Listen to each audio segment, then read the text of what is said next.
Thank you for joining us last night as we were training on secretomes. One of the key things I want to say as we're starting this review is that a secretome is nothing more than an extracellular vesicle that is excreted from the cell, of which exosomes is one of those secretomes that we talked more widely about last night. The key is that its role right now is playing a significance in anti-aging, and a lot of studies and a lot of books are being written about it, particularly in today's day and age as we're having it more readily available to us. Now, I'm going to take the next 7 to 8 minutes in order to do a recap so you have something to refer back to and have slides that might be available to you that you could utilize in continuous review. Now, the key thing that we asked last night is, what is aging? And aging really is nothing more than an absence of something or a deterioration of. And as you can see on the left side, as we're aging, we're seeing a significant reduction in the amount of stem cells that are prevalent to do a reparative type of a job. But then on the right side, we see that in some of the things that we're doing today, like PRP, by the time we hit a certain age, we're actually suffering from not only an absence of, but we're also seeing a deterioration of.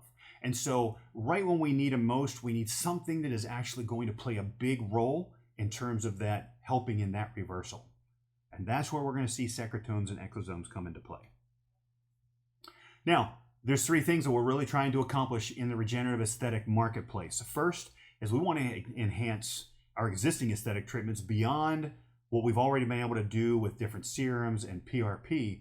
The next part is that we want to help in the hair restoration marketplace, particularly as we're seeing a shift in the market. Current statistics are actually showing that the hair restoration market is expected to double in the next 5 years. And a lot of that's coming because we're seeing a lot of women come into the market as a result of post-COVID stress-induced hair loss, along with the traditional male pattern baldness joining together to create a significant marketplace. So that's an area that you could concentrate heavily on. Then the next thing that we're doing is that we're just trying to move in the natural evolving or evolution of the aesthetic marketplace, and exosomes now are playing a significant role over PRP, helping us in terms of getting more consistency, driving greater results, and giving a better overall patient care. Now, when we talk about exosomes, we have to really be concentrated around 3 primary things that it does. The first one is helping in the reduction of inflammation. That's ultimately getting our patients back to their functioning life again. It's also reducing their, the discomfort of their experience in the office. So that can play a significant role in just driving patients to your practice with the use of exosomes. The other one is that it's helping to support a wound response. And ultimately in aesthetics, that's what we're doing.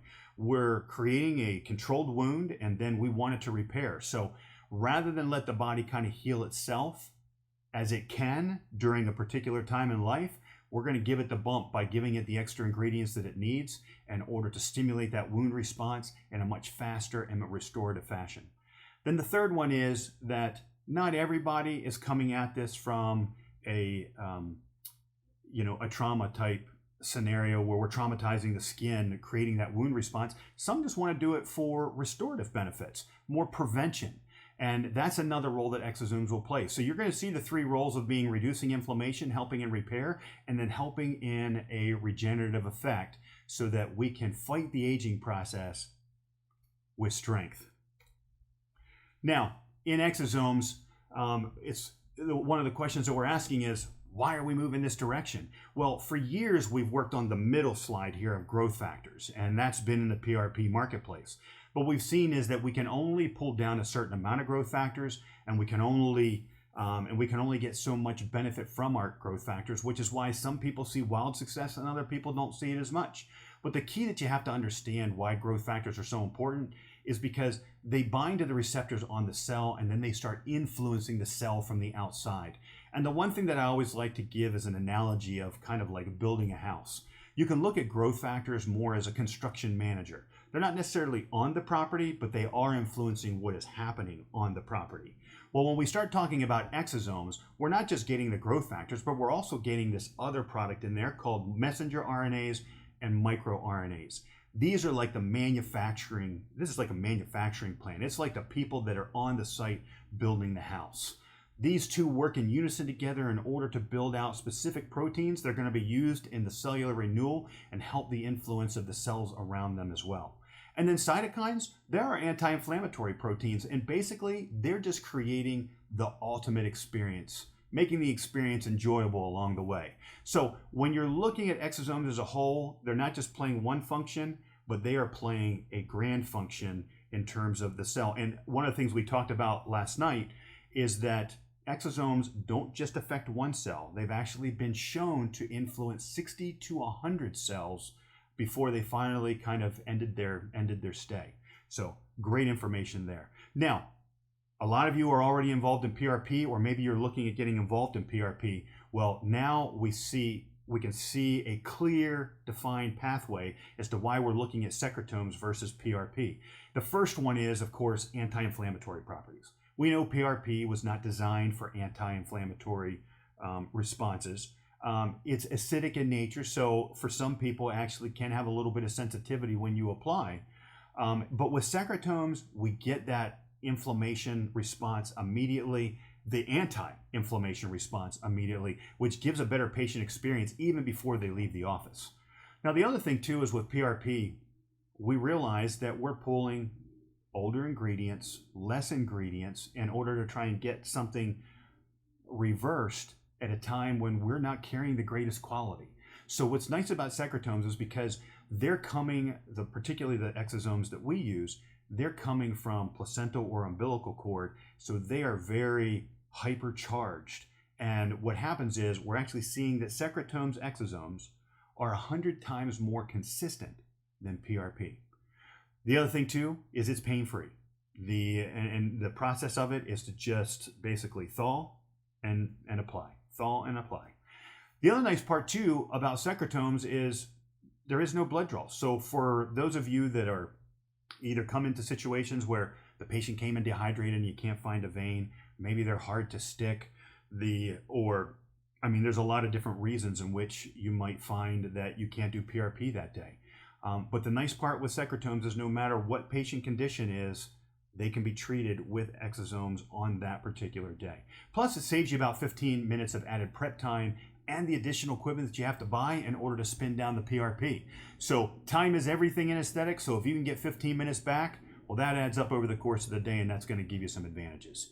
Then the other thing too is that, when you're dealing with secretomes, because of the power of these secretomes, you're going to see that you only need to do about 1 to 2 treatments in order to get the results that you're looking for, where the average with PRP is taking 3 to 6 treatments to get the results that you desire. And then the last part is that when you're dealing with exosomes and secretomes, these have about 450 different growth factors, anti-inflammatory proteins, messenger RNAs, and microRNAs that are helping in that cellular repair, where the only thing that we're really getting out of PRP is about 7 to 25 growth factors. So there become some significant differences in terms of what we're able to do. And that doesn't mean that I do see some that like to try and utilize PRP and secretomes, exosomes, but if you had to choose one versus the other, you're going to see that secretomes is going to win at this game every single time. And then when we went through things, we talked about secretomes being an umbrella word. I'm not going to take all the time in order to go through it on this particular review because I've left you the slide here so that you can see the differences. The one thing I want to bring up is that's not on this slide is that it's very important that you get the proper shape of exosomes when you're looking into this, because right now exosome companies are coming in all shapes and sizes. Some are oblong, which literally bounce through the body. They don't have the sticky factor.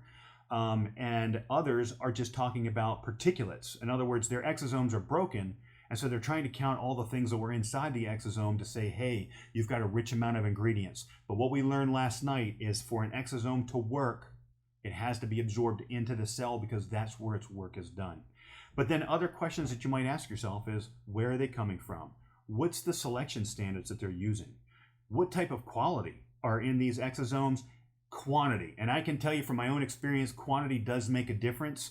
Now, it doesn't always have to be, you don't always have to use gram quality and quantity in aesthetics, but when you're starting to get into some of the other applications that can be done, quantity is going to play a big role. And then storage and preservation. And we talked about this last night, so I'll let you just kind of look through the slide here so that you have something to reference to.